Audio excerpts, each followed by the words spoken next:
Bonjour et bienvenue sur ma chaîne.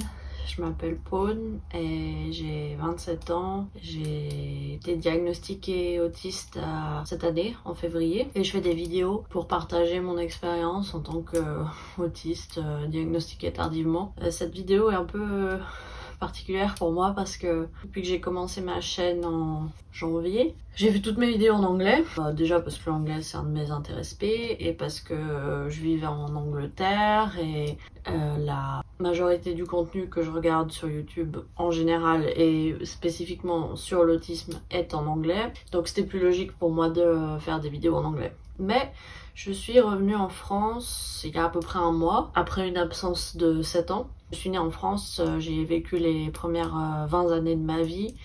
Puis j'ai quitté la France en 2017 pour aller m'installer à Londres. J'y ai vécu 3 ans. Puis j'ai quitté Londres pour voyager avec mon compagnon en Europe. Et je suis revenue en Angleterre en 2022, printemps 2022. Et nous voilà maintenant en France. Mon compagnon est d'origine suisse à la base. Donc je reviens en France en sachant que je suis autiste puisque j'ai été diagnostiquée en Angleterre par un psychiatre spécialisé en février. Donc c'est la première fois que je viens habiter en France en sachant que je suis autiste, en étant diagnostiquée. Forcément ça change la donne. Avant, j'ai toujours été autiste depuis que je suis née, mais avant je le savais pas. Donc il y avait beaucoup d'incompréhension et beaucoup de rejet perçus. Et c'est toujours le cas maintenant, mais au moins j'ai cette compréhension que j'avais pas avant, ces mots que j'avais pas avant. Donc je me suis dit que ça serait intéressant de faire une vidéo en français pour parler de mon expérience de retour en France en tant qu'autiste diagnostiqué tardivement. Aussi parce que je trouve que la France est en retard vraiment quoi, enfin c'est hallucinant quoi, et il y a un manque cruel de contenu quoi, enfin évidemment il y a des chaînes incroyables comme Johanna en pyjama, Mes anges, Dans les yeux d'April, La Lystère, etc. que j'ai découvert plus tardivement quand je faisais des recherches pour trouver des vidéos que je pouvais partager à ma belle famille qui est francophone. Et je trouve ça super qu'il y ait ces créateurs de contenu en France, c'est très important, mais quand je compare au nombre de créateurs de contenu autistes ou neurodivergents qu'il y a, ou neuroatypiques on dit en français aussi, je vais faire beaucoup d'anglicisme hein, parce que comme je disais 90% du contenu que je consomme sur l'autisme est en anglais. Et j'y ai vécu, voilà, j'ai été diagnostiquée là, en Angleterre, etc. Donc je vais faire beaucoup d'anglicisme. Il y a des fois, il y a des mots pour lesquels j'ai pas de traduction en français ou je vais pas utiliser mon terme. Donc si ça vous dérange les anglicismes, parce que je sais qu'il y a une sorte de puritanisme, de la langue en France que j'aime pas du tout. Si ça vous dérange les anglicismes, vous n'êtes pas obligé de regarder la vidéo. Hein. C'est super qu'il y ait tous ces créateurs de contenu en France, mais quand je compare à l'Angleterre, aux États-Unis, ou même au Canada ou à l'Australie, il n'y en a pas tant que ça. On n'a pas tant de créateurs de contenu, de youtubeurs qui parlent de l'autisme en français, dans le monde francophone. Je ne veux pas limiter à la France, mais dans le monde francophone. Donc je me suis dit que ça serait bien d'apporter ma petite pierre à l'édifice. Mais c'est vrai que toutes mes autres vidéos sont en anglais, donc si vous n'êtes pas anglophone, ça risque d'être compliqué à moins de mettre les sous-titres avec la traduction automatique, mais elle n'est pas toujours de très bonne qualité, donc voilà. Ouais. Je me suis dit que ça serait marrant de faire une vidéo en français. Donc, comme je disais, je suis revenue en France le mois dernier, après 7 ans de vie à l'étranger. J'avais un peu d'appréhension à l'idée de revenir en France pour plusieurs raisons, pas seulement liées à l'autisme, mais j'ai aussi grandi dans une famille assez toxique, abusive, qui a fait que j'ai du trauma par rapport à ça et je suis plus en contact avec ma famille. Ça réveille pas mal de trauma aussi de revenir en France. Et c'était un pays que j'avais quitté parce que je me suis jamais sentie à ma place ici. Alors est-ce que c'est lié à ma neuroatypie, ma neurodivergence ou à juste ma personnalité ou mes valeurs, je sais pas, mais je me suis jamais vraiment sentie chez moi en France. Et d'ailleurs, quand je parle aux gens, je m'identifie pas en tant que française, c'est pas quelque chose qui me parle du tout. Et je me sentais beaucoup plus à ma place en Angleterre.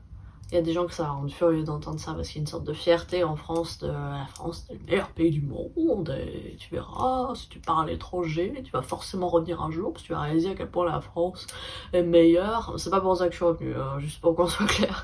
Il y a un truc qui me convenait pas en France et qui me convient toujours pas, hein, mais bon. En fait, il y a vraiment, alors partout dans le monde, il y a un rejet de la différence. C'est dans la nature humaine, hein, on est d'accord. Mais je sais pas pourquoi, je le ressens tellement plus fort ici. Dans le regard des gens, dans leur façon d'interagir, de communiquer, dans...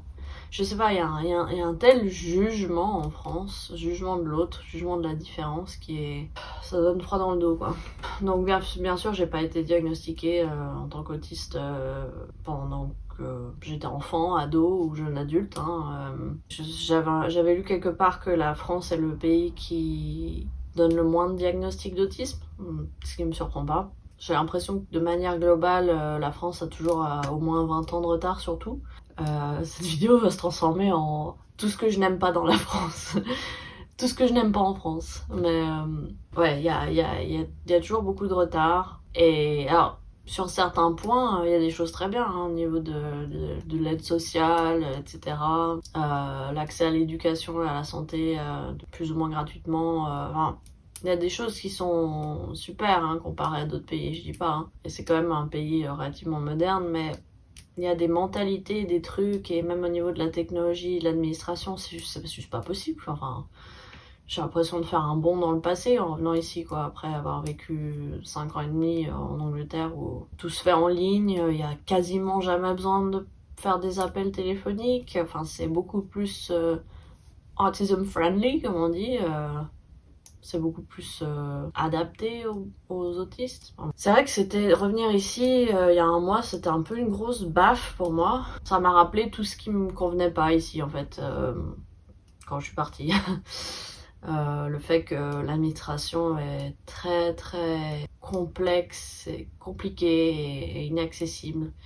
Le fait qu'il faut tout faire par téléphone et ou se déplacer pour poster des trucs et si t'as pas d'imprimante, il faut aussi aller imprimer des trucs en ville. Enfin, et de manière générale, il y a plus de contact humain, je trouve. Le contact humain est plus difficile à éviter si tu essaies de l'éviter parce que t'es autiste et que c'est difficile le contact humain, mais c'est fatigant ou stressant ou autre. C'est plus difficile à éviter ici. Il y a plein de situations du quotidien où t'es obligé de voir des gens ou de leur parler au téléphone. Donc ça c'est aussi, ça peut être plus fatigant aussi si t'es déjà par exemple en burn-out autistique, ce qui est mon cas, je suis en burn-out depuis à peu près 6 mois.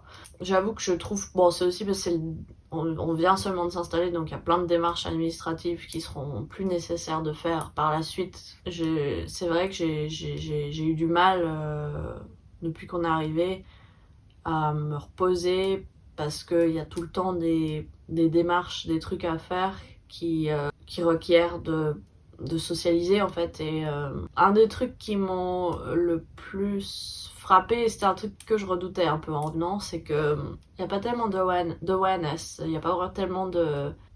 les gens sont pas tellement éduqués sur l'autisme ou informés, même les professionnels. Hein. Alors c'est vrai partout encore une fois, mais je veux dire quand je compare même en Angleterre où on critique souvent le système de santé de l'Angleterre. Personnellement, j'ai eu que des bonnes expériences. Bon, j'ai pas eu d'hospitalisation ou de problèmes de santé graves, mais le peu de fois où je suis allée chez le médecin en 5 ans et demi, que j'habitais là-bas, je suis passée par le NHS, qui est le système de santé national, etc. J'ai jamais eu rien à sortir de ma poche. J'ai toujours été très bien traitée. Enfin, il y a cette culture en France de on critique les autres pays, c'est toujours mieux en France, mais je veux dire, bon, mes pires expériences de santé, c'était en France, hein, pas en Angleterre, donc je veux juste dire ça. Hein. Je pourrais faire toute une vidéo séparée sur toutes les expériences merdiques que j'ai eues en France avec les professionnels de santé, c'est assez incroyable. Hein. J'appréhendais un peu le retour en France d'un point de vue de la santé notamment parce que j'ai besoin de remplir mon dossier de la MDPH pour demander à être reconnue en tant qu'adulte handicapé, je crois que ça s'appelle, parce que mon handicap fait que je ne peux pas travailler, en tout cas pour l'instant. Et j'ai 27 ans, j'ai jamais été vraiment active professionnellement. Alors ça, c'est aussi un gros tabou dans notre société. Ça, c'est avec le validisme, etc. C'est très difficile pour les gens de concevoir de ne pas pouvoir travailler à cause d'un handicap, surtout si c'est un handicap invisible. Alors ça, c'est trop à demander, hein. Mais j'ai bien vu le genre de jugement qu'il y a, ne serait-ce que notre propriétaire qui nous a dit sans problème le voisin d'à côté, vous vous rendez compte, il a 30-35 ans, il vit avec sa mère, il est au RSA, il y avait un mépris dans sa voix et une aisance à le raconter comme s'il partait du principe que naturellement on allait être d'accord avec lui, etc. Et bah en fait, non, tu le connais pas plus que ça, ce voisin, tu connais pas ses circonstances, tu sais pas s'il a un handicap, une maladie chronique, quelque chose qui l'empêche de travailler comme tout le monde. Enfin, c'est pas donné à tout le monde de travailler à temps plein, d'avoir une carrière dans notre société, mais les gens le réalisent pas, ça. Et il y a une espèce de tabou autour des gens qui travaillent pas ou qui travaillent pas à temps plein. Cette idée que si tu peux pas contribuer à la société et gagner de l'argent en retour, ta valeur en tant que personne, t'as pas de valeur en tant que personne, en gros. T'es un peu une sous-merde, quoi, si tu peux pas contribuer à la société capitaliste dans laquelle on vit. Et ça, je le ressens particulièrement beaucoup ici, quoi. Je ne me sens pas à l'aise, en fait, de dire aux gens ma vraie situation professionnelle. C'est-à-dire, je fais des vidéos YouTube. Je gagne pas encore d'argent sur YouTube, hein, mais c'est ce que je considérerais être ma principale activité. Parce que c'est, soyons francs, la seule chose que j'ai l'énergie de faire, surtout en burn-out. Et c'est quelque chose qui est adapté à mes besoins autistiques, parce qu'il n'y a pas de besoin de socialiser pour faire des vidéos YouTube. C'est juste moi qui m'exprime sur mon expérience. C'est la seule chose que je suis à peu près capable de faire pour l'instant, et jamais j'oserais dévoiler ça aux gens, parce que tout de suite il y a cette idée de ça doit être quelqu'un de paresseux, c'est un parasite qui profite du système, Non, tu connais pas ma vie, tu connais pas mes difficultés, tu sais pas mon handicap, voilà. Mais il y a ce jugement énorme, en fait, ce tabou sur les gens qui travaillent pas. C'est comme il faut les fuir comme la peste, quoi. Ouais, donc j'avais un peu peur de revenir en France pour le système de santé, notamment parce que pour faire appel à la MDPH, il y a un rendez-vous médical obligatoire. Comment dire, trouver un professionnel de santé, un médecin généraliste en France qui s'y connaît en autisme et qui va pas me rire au nez ou me dire des conneries du genre mais vous pouvez me regarder dans les yeux, ou vous êtes en relation, vous êtes en couple, donc vous n'êtes pas autiste, ou vous êtes une femme donc vous n'êtes pas autiste. J'avoue que ça m'effraie un petit peu. C'est pas, je me réjouis pas, quoi. Je sais qu'il y a de grandes chances que je fasse face à du validisme et de l'invalidation et de l'incompréhension et du jugement. J'ai commencé à faire des recherches, par exemple, pour trouver un psychologue conventionné avec l'assurance maladie, avec le dispositif Mon Soutien Psy, pris en charge à 60% par l'assurance maladie, et pour jusqu'à 12 séances par an, je crois. Comment vous dire, c'était une expérience intéressante. Je suis allée sur l'annuaire donc de l'assurance maladie, et il n'y a pas énormément d'informations à propos des psychologues. Tu peux juste sélectionner si c'est pour un enfant, et si tu veux avoir de la visioconférence, en gros, pour avoir accès à faire des séances à distance en ligne, quoi. C'est les deux seuls critères sur l'annuaire. Donc après, on te donne, et puis bien sûr la zone géographique, parce que la première séance, doit être en présentiel. Bon, peut-être je vous apprends rien, parce que si vous êtes en France depuis longtemps, vous savez toutes ces choses. Moi, je découvre seulement maintenant, donc parce que c'était pas quelque chose... Je sais même pas si ça existait il y a 7 ans, puis voilà, j'y avais pas fait appel à ce moment-là. Voilà, donc j'ai découvert ça, et je me suis dit, bon, donc je lance une recherche sur l'annuaire, et puis après, il y a une liste de psychologues conventionnés avec l'assurance maladie, et donc certains ont des sites internet, la plupart n'en ont pas, donc pour ceux qui ont des sites internet, j'ai pu aller regarder en ligne, aucune mention nulle part de TSA ou d'autisme ou quoi que ce soit, hein, ou même de TDAH. J'en ai contacté une douzaine par mail, parce que c'est plus facile pour moi de communiquer par mail que par téléphone. J'ai énormément d'anxiété autour des appels téléphoniques. Il y en a une poignée qui m'ont déjà répondu, donc ça c'était... Je les ai contactés hier, hein, donc déjà je suis impressionnée par le retour rapide. Mais c'est quelque chose, hein.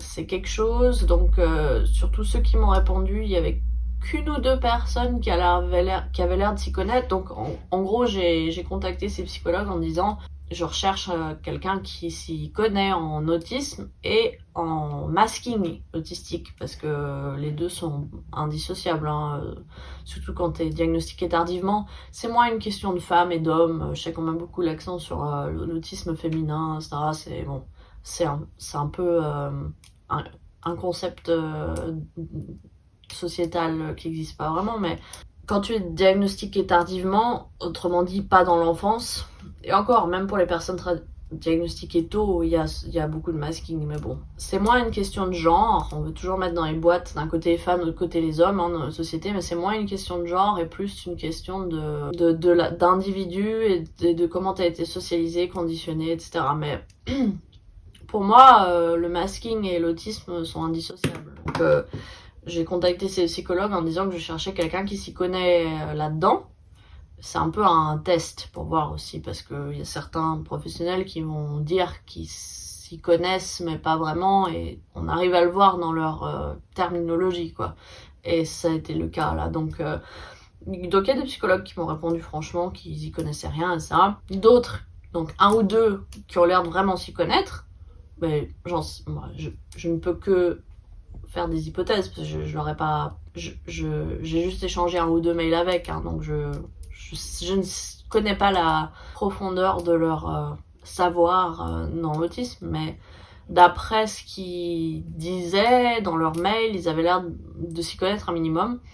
Et puis il y a ceux qui prétendent s'y connaître, peut-être parce qu'ils ont besoin de clients, de patients, je vois. Mais on voit clairement que c'est pas le cas, quoi. Et bon, globalement, pour tous ces psychologues qui m'ont répondu, il y a un truc qui m'a beaucoup dérangé dans leur façon de s'exprimer sur le sujet.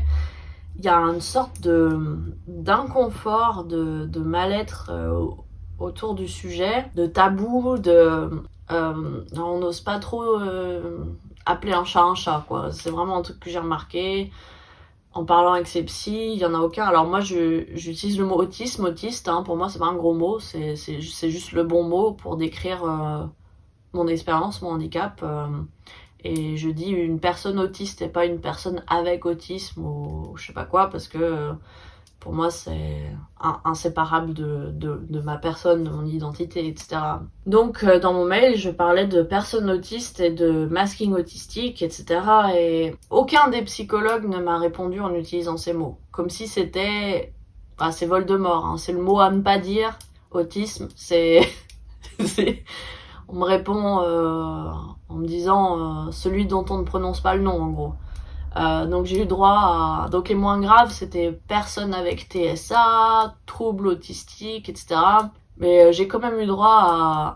Oui, j'ai des connaissances sur cette thématique. Je crois que c'était ça le truc que j'ai ressenti globalement, c'est une sorte de déshumanisation. C'était très déshumanisant comment on me répondait la plupart du temps, en fait. Alors, il y a des gens qui disent « Oh, tu chipotes pour des mots, etc. » Mais en fait, les mots sont importants. C'est pour ça qu'on a un langage. C'est pour pouvoir communiquer et les mots ont un sens précis et sont lourds de sens. Et donc, la façon dont on parle de quelqu'un et de son handicap traduit ce qu'on pense de la personne et de son handicap, hein, qu'on le veuille ou non.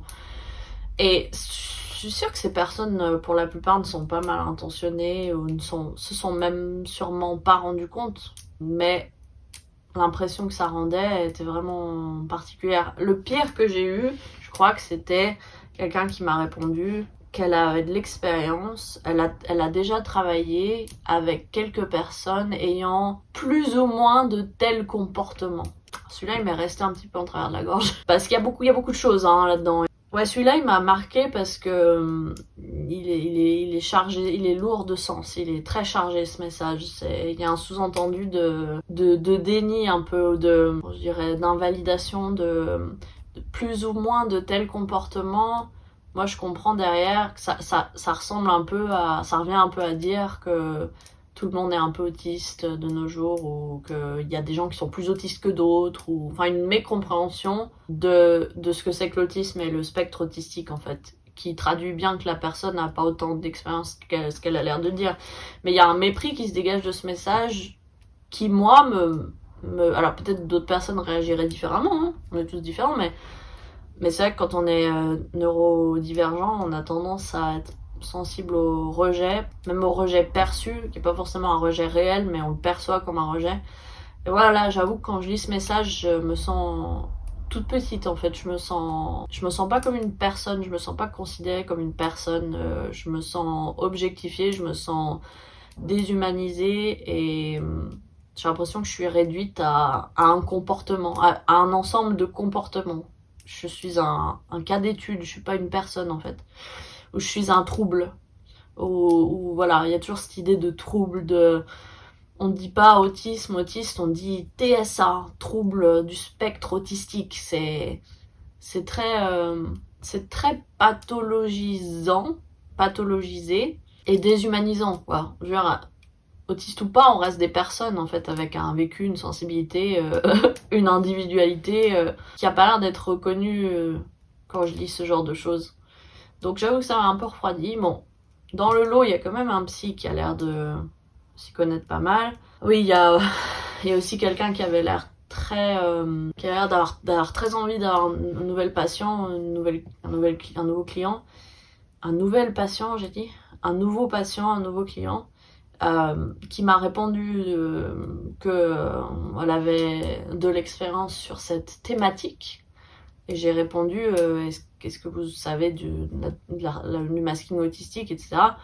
Parce que j'ai vu 6 ou 7 psys différents dans ma vie pour l'instant. Et dans ces 6 ou 7, il y en avait que... même 8 peut-être. Il y en avait qu'une qui s'y connaissait en autisme et qui était d'ailleurs autiste elle-même. Elle était autiste et TDAH et ça c'était en Angleterre. Et c'est parce que je suis allée la chercher spécifiquement dans un annuaire de psychologues autistes TDAH. Sinon je serais jamais tombée dessus par hasard. Tous les autres, c'était avant mon diagnostic et aucun d'entre eux ne s'y connaissait puisque je décrivais quand je faisais appel à eux pour une aide psychologique, je décrivais clairement mes traits autistiques et aucun d'entre eux n'a relevé quoi que ce soit ou on a suggéré à aucun moment que ça pouvait être de l'autisme. Donc je pars du principe qu'ils y connaissaient rien et c'était pas que des psys français, c'était des psys français, anglais et même américain, puis j'étais passée à un moment donné par la plateforme BetterHelp, qui est américaine. Enfin bon. Donc maintenant, quand je fais appel à un psy, je cherche quelqu'un qui s'y connaît en autisme, parce que en fait, on peut pas... Pour vraiment aider une personne autiste psychologiquement, il faut non seulement être au courant de son handicap, mais de ce que ça engendre comme difficulté dans sa vie et tout simplement comme... à quel point ça impacte sa façon de voir les choses, de penser et de ça de fonctionner. C'est indissociable. Pour moi, on peut pas traiter une personne autiste comme une personne neurotypique d'un point de vue psychologique. Ça va pas, ça peut marcher à un certain niveau, mais ça va pas être voilà. Par le passé, j'ai fait de la thérapie comportementale et cognitive pour l'anxiété sociale parce qu'à l'époque, je pensais que c'était de l'anxiété sociale que j'avais. Enfin, j'en ai, hein, mais ça va bien au-delà de juste l'anxiété sociale neurotypique. Hein, c'est voilà, l'anxiété sociale autiste, toi-même tu sais. Quand j'ai fait appel à cette thérapie, je savais pas que j'étais autiste et la thérapie n'a pas fonctionné en fait, parce que l'anxiété sociale était abordée comme quelque chose d'irrationnel. Or, quand on est autiste, l'anxiété sociale qu'on ressent, elle est pas irrationnelle, elle est bien réelle en fait. Donc ça fait une sorte d'effet de gaslighting en fait derrière qui est pas chouette quoi. Donc voilà, maintenant quand je cherche un psy ou une psy, parce que je suis plus à l'aise avec les femmes, c'est aussi lié à mon trauma. Quand je cherche une psy, je cherche absolument quelqu'un soit qui s'y connaît en autisme, soit qui est autiste elle-même. Bon, pour l'instant, j'en ai pas trouvé en France, hein, mais peut-être ça existe. Hein, mais... Et j'avoue, je fais une sorte de questionnaire préalable pour savoir vraiment ce qu'ils connaissent à ce sujet, parce que voilà, des fois, on peut dire pour essayer d'attirer le plus de clients possible, on peut mettre dans son profil autisme, TDAH, mais en fait, quand on creuse un peu, la personne, elle a lu 2 articles du Figaro à ce sujet, puis c'est tout, quoi. Et là, cette personne en particulier avait l'air d'avoir très envie d'un nouveau client, et donc elle me dit oui, je m'y connais sur cette thématique. Et je lui dis est-ce que vous y connaissez en masking autistique? Et elle me dit non. Et derrière, elle me dit quand même, vous voulez faire une séance cette semaine. Alors je dis, mais je suis désolée, moi je cherche quelqu'un qui s'y connaît en autisme et en masking, parce que les deux sont indissociables. Et donc je vais plutôt faire appel à votre confrère, à un de vos confrères. Et quand même le culot de me répondre, si, je m'y connais, j'ai de l'expérience et de la recherche théorique sur le sujet, avec une petite pointe d'ego qui ressortait vraiment en mode mais pour qui tu te prends, bien sûr que je m'y connais en autisme, alors qu'elle venait littéralement de me dire qu'elle ne s'y connaissait pas du tout en masking. Donc ça veut dire que ses connaissances sur l'autisme doivent dater un petit peu quoi. Et donc je sais bien que si je fais appel à un psychologue comme elle par exemple, je vais faire face forcément à une forme d'incompréhension ou de jugement ou de discrimination, parce que la plupart de mes... Alors soit on va invalider mon diagnostic en me disant mais t'as pas l'air autiste donc je pense pas que t'es autiste, soit ça va être... je vais décrire mes difficultés liées spécifiquement au masking dans les interactions sociales. Et la personne, si elle est pas au courant du masking, elle va pas comprendre de quoi je parle et elle va minimiser le truc, ce qui m'est arrivé par le passé avec des psys où en fait, avant d'être diagnostiquée, je leur décrivais du masking autistique, je leur disais j'ai l'impression de porter un masque, etc. Et on me prenait pour une folle, hein. Clairement, on me disait qu'est-ce que tu peux bien, qu'est-ce que tu... Il y avait une sorte d'incompréhension, presque d'inconfort. On me disait mais qu'est-ce que tu caches en fait, qu'est-ce qu'il y a que tu fais pas quand il y a des gens autour. Il y avait presque ce sous-entendu de quelque chose de malsain que je voulais dissimuler. Enfin bon, donc je veux pas avoir affaire à ça en fait. Je veux avoir affaire à quelqu'un qui comprend vraiment mes difficultés et qui peut m'aider à trouver des solutions. Donc voilà pourquoi je fais cette espèce de tri. Et voilà, des fois il y a certains professionnels qui ont de l'ego par rapport à ça. Enfin bon, tout ça pour dire que ça fait à peine un mois que je suis de retour et je fais déjà face à pas mal d'ignorance. Pas mal d'ignorance en France sur le sujet. Voilà, c'est pas quelque chose que je me sens à l'aise de partager avec les gens, que ce soit des professionnels ou des particuliers, des gens lambda. Mais en Angleterre, je suis pas allée le crier sur les toits, ou je suis pas allée le dire à mes voisins, ou je sais pas quoi, mais j'avais partagé mon diagnostic avec mon médecin traitant, j'avais partagé avec mon dentiste, qui était très accommodante.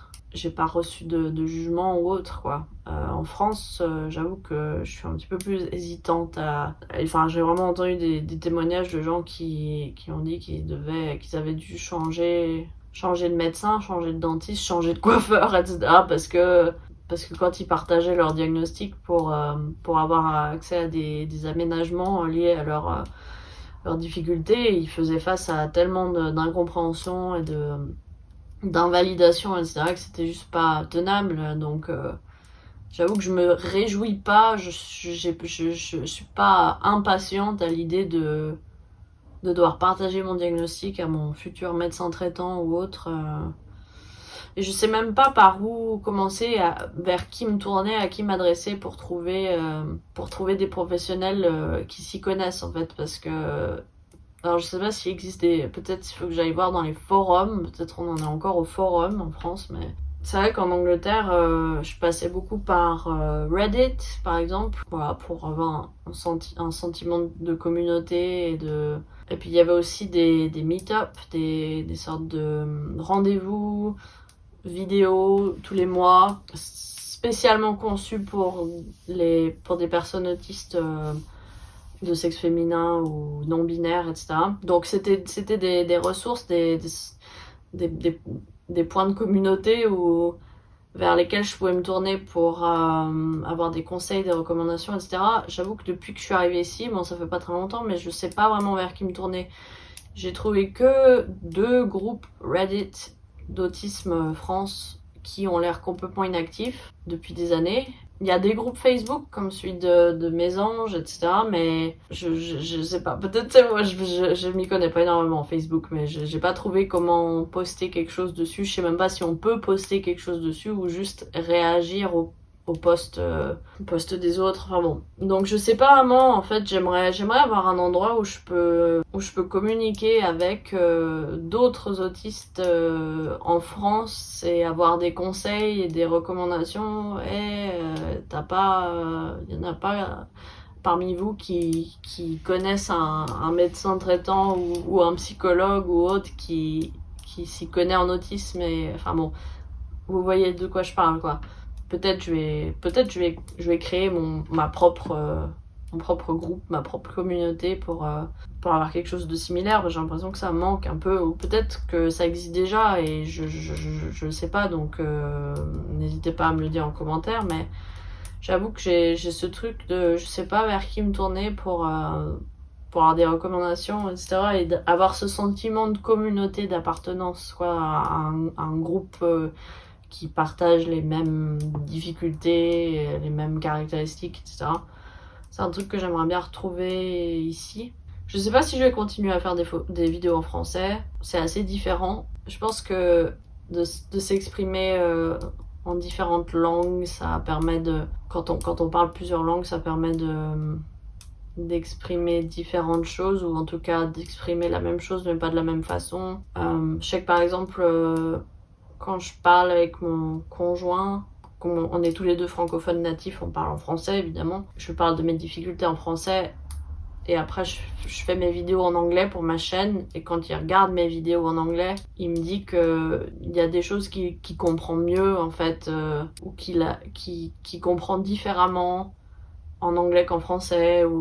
Donc je me dis que peut-être si je fais des vidéos dans les 2 langues, en plus de m'adresser à un public plus large, je peux aussi potentiellement arriver à mieux exprimer certaines choses ou les exprimer de manière différente. Enfin bon, on verra bien. Mais je voulais faire ce test pour voir. Ça fait longtemps que j'ai pas fait une vidéo YouTube en français. À l'époque, j'avais pas du tout confiance en moi. Enfin, j'ai pas énormément confiance en moi maintenant, mais c'est... Je veux dire, comparé à l'époque, c'est... ouais. C'est pas comparable. J'étais pas la même personne, quoi. J'espère que cette vidéo vous a plu. N'hésitez pas à vous abonner, à mettre un pouce en l'air, à mettre un like, je l'ai encore dit. Laissez un commentaire, partagez cette vidéo à des gens qui pourraient en trouver ça utile ou intéressant. Je sais pas comment terminer la vidéo. Je vous verrai dans ma prochaine vidéo. À ma prochaine vidéo, je vous verrai dans ma prochaine vidéo. J'aurai trouvé une conclusion d'ici là. Salut!